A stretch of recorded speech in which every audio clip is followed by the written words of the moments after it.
क्या तुम महसूस करते हो कि तुम्हारे साथ हमेशा कुछ न कुछ गलत होता है? काम में असफलता, करियर में रुकावट या जीवन में किसी न किसी तरह की समस्याएं हमेशा पीछा करती रहती हैं? इसका कारण हो सकता है शनिदेव की दशा या अशुभ प्रभाव। शनिदेव को न्याय का देवता कहा जाता है और उनका प्रभाव हमें हमारी मेहनत और कर्मों का फल देता है। लेकिन यह भी सच है कि शनिदेव की कृपा पाने के लिए सही उपायों और भक्ति की आवश्यकता होती है। शनिदेव की पूजा करने से न सिर्फ दुखों से मुक्ति मिलती है, बल्कि जीवन में समृद्धि और सुख भी आता है। अगर तुम भी शनिदेव के प्रभाव से मुक्ति चाहते हो और जीवन में शांति, सफलता चाहते हो, तो बस तुम्हें सही तरीके से उनके आशीर्वाद की आवश्यकता है। याद रखो, शनिदेव की पूजा केवल विधि पूर्वक और पूरी श्रद्धा से करनी चाहिए। जब तुम शनिदेव की पूजा करते हो, तो उनके आशीर्वाद से तुम्हारी समस्याएं दूर होती हैं और तुम एक नई दिशा में बढ़ने लगते हो। अगर तुम भी शनिदेव की कृपा से अपने जीवन को सुखमय बनाना चाहते हो, तो इस चैनल को सब्सक्राइब करो, कमेंट में जय शनिदेव लिखकर अपनी श्रद्धा दिखाओ और वीडियो को दूसरों के साथ शेयर करो, ताकि हर किसी को शनिदेव की शक्ति का अनुभव हो सके। याद रखो, शनिदेव कभी भी बुरा नहीं करते, वे सिर्फ हमें हमारी गलतियों से सीखने का मौका देते हैं। तो उठो, अपने कर्मों को सुधारो और देखो शनिदेव कैसे तुम्हारे जीवन में सुख और समृद्धि लाते हैं।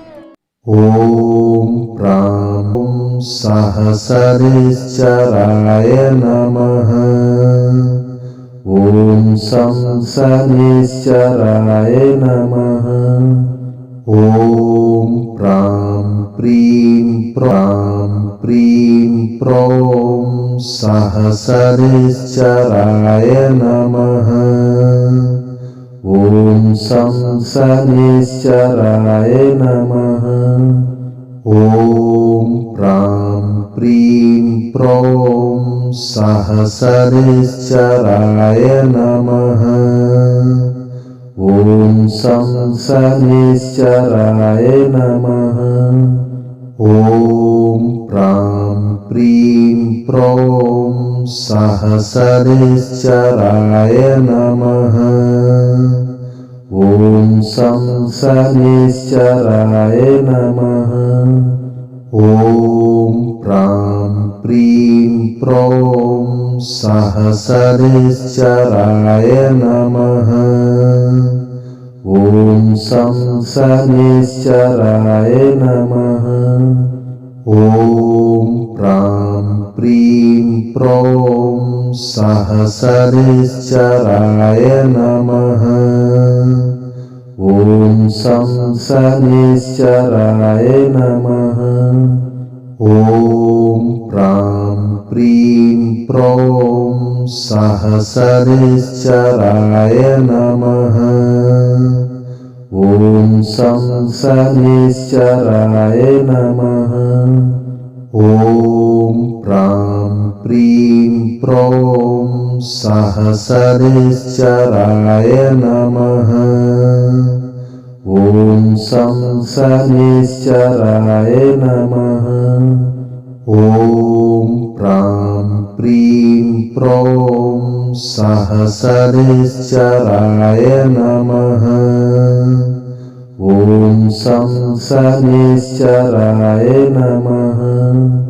ओम प्रां प्रीं प्रौं सहस्रेश्वराय नमः। ओम शं शनेश्वराय नमः। ओम प्रां प्रीं प्रौं सहस्रेश्वराय नमः। ओम शं शनेश्वराय नमः। ओम प्रां प्रीं प्रौं सहस्रेश्वराय। ओम शं शनेश्वराय नमः। ओम प्रां प्रीं प्रौं सहस्रेश्वराय नमः। ओम शं शनेश्वराय नमः। ओम प्रां प्रीं प्रौं सहस्रेश्वराय नमः।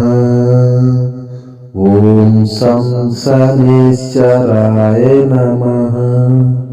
ॐ प्रां प्रीं प्रौं शनैश्चराय नमः। ॐ शं शनैश्चराय नमः। ॐ प्रां प्रीं प्रौं शनैश्चराय नमः। ॐ शं शनैश्चराय नमः। ॐ प्रां प्रीं प्रौं शनैश्चराय नमः। ॐ शं शनैश्चराय नमः। ॐ प्रां प्रीं प्रौं शनैश्चराय नमः। ॐ शं शनैश्चराय नमः। ॐ प्रां प्रीं प्रौं शनैश्चराय नमः। ॐ शं शनैश्चराय नमः। ॐ प्रां प्रीं प्रौं शनैश्चराय नमः। ॐ शं शनैश्चराय नमः। ॐ प्रां प्रीं प्रौं शनैश्चराय नमः। ॐ शं शनैश्चराय नमः। ॐ प्रां प्रीं प्रौं शनैश्चराय नमः। ॐ शं शनैश्चराय नमः। ॐ प्रां प्रीं प्रौं शनैश्चराय नमः। ॐ शं शनैश्चराय नमः। ॐ प्रां प्रीं प्रौं शनैश्चराय नमः। ॐ शं शनैश्चराय नमः। ॐ प्रां प्रीं प्रौं शनैश्चराय नमः। ॐ शं शनैश्चराय नमः। ॐ प्रां प्रीं प्रौं शनैश्चराय नमः। ॐ शराय नमः।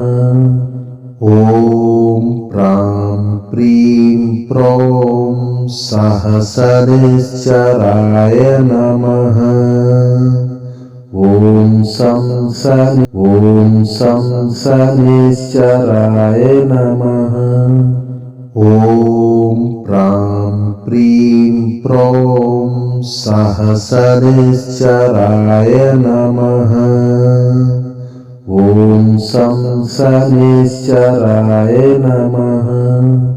ॐ प्रां प्रीं प्रौं शनैश्चराय नमः।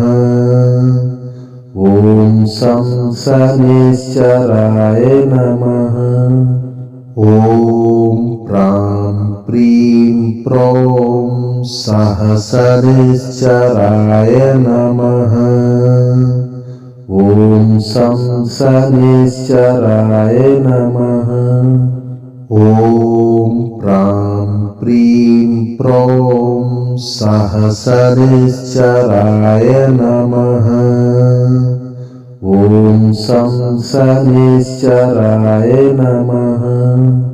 ॐ प्रां प्रीं प्रौं शनैश्चराय नमः। ॐ शं शनैश्चराय नमः। ॐ प्रां प्रीं प्रौं शनैश्चराय नमः। ॐ शं शनैश्चराय नमः। ॐ प्रां प्रीं प्रों सहसनिश्चराय नमः। ॐ सं शनिश्चराय नमः।